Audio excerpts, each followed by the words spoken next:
Je vous demande, ça fait longtemps qu'on l'a pas eu, je suis ravi. Je vous demande d'accueillir Jean-Luc Mélenchon.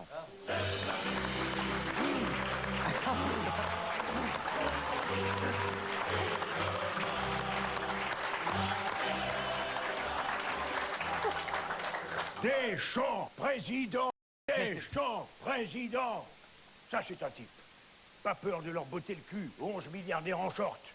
Du coup, les footballeurs volent vers Rio et son Maracana, pendant que d'autres plongent en pédalo dans leur Maracanard. Elle est pas mal, ça, la douairière. Je l'ai toujours dit, dans le sport, comme en politique, le plus important, c'est l'entraîneur. Alors maintenant que Deschamps, qui a trouvé la clé de la qualification, est passé pour un héros, ce serait bien qu'Hérault prenne la clé des champs. Celle-là aussi, elle est pas mal de... Excellent.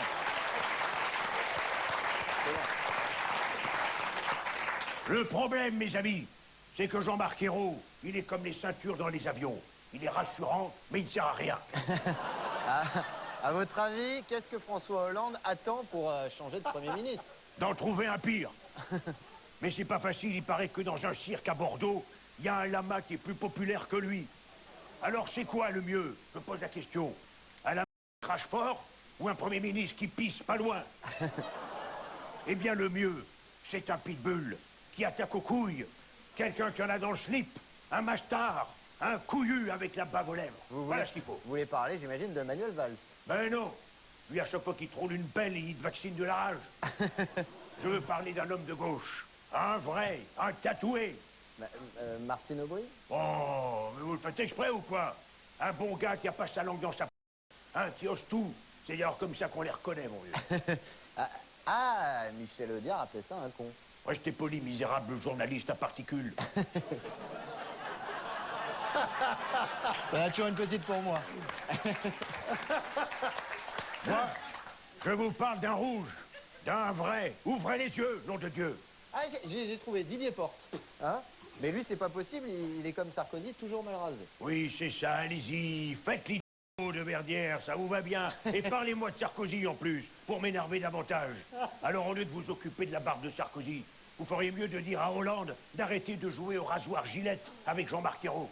Au rasoir Gillette, avec qui vous racontez? Ben, je dis qu'Hollande et Ayrault, c'est comme les lames des rasoirs Gillette. Il y en a un qui fout la merde et l'autre qui l'étale avant qu'elle ne se rétracte. Voilà la vérité. Mais alors, pourquoi avez-vous appelé à voter pour François Hollande? Vous le traitez aujourd'hui de fusible, de président fusible. Ben, je me suis gouré, mon vieux. Parce que pour qu'un fusible fonctionne, faut qu'il y ait une lumière.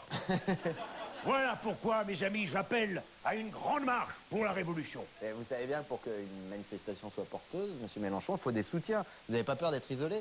Mais vous plaisantez, jeune morveux. De nombreuses personnalités de tous bords ont répondu présent. Et cette fois-ci, rien ne pourra nous arrêter.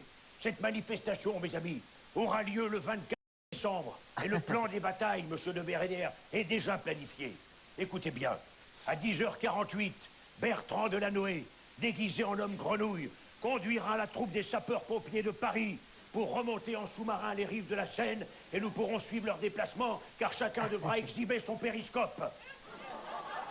À 11h53, Olivier Besancenot, en cosaque révolutionnaire, arrivera au galop de Neuilly à cheval sur la mer Béthencourt et de plaisir sous les coups de cravache du facteur rouge qui lui murmurera à l'oreille « Tiens, prends ça puisque tu le vaux bien ». À 13h48, Philippe Poutou, toujours en retard d'une révolution, défilera pour réclamer l'annulation du CPE, la gratuité du Minitel Rose, la première semaine de congés payés pour le peuple hébreu libéré d'Égypte par Moïse et le droit à l'image des mammouths dans les grottes de Lascaux. À 14h67, Jack Lang, déguisé en Laurence d'Arabie, laissera tomber sa djellaba pour exhiber sa broche et tentera d'enfiler Anne Hidalgo pour faire un méchoui géant sur le parvis de l'Institut du monde arabe. À 15h83, les époux Balkany, juchés sur des chameaux de contrebande, arriveront pour envahir le ministère de l'Intérieur, semant la stupéfaction chez les fonctionnaires de police, ébahis par ces animaux qui ne boivent jamais et contrairement à eux qui boivent beaucoup et qui ne bossent jamais.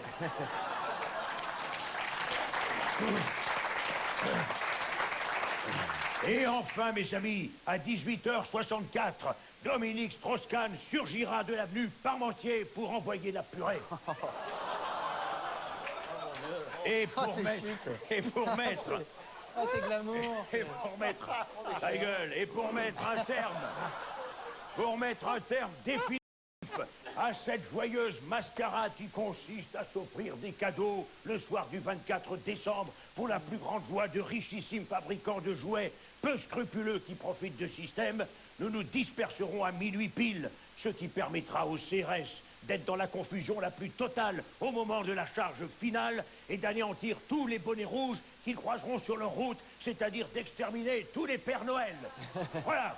Et alors, mes amis, le nouvel hymne national de la 6e République s'élèvera enfin dans les cieux. Ils ont des bonnets rouges, vive la Bretagne. Ils ont des bonnets rouges, vive Mélenchon. Merci, voilà, mes monsieur amis. Mélenchon. Jean-Luc Mélenchon, Michel Guidoni.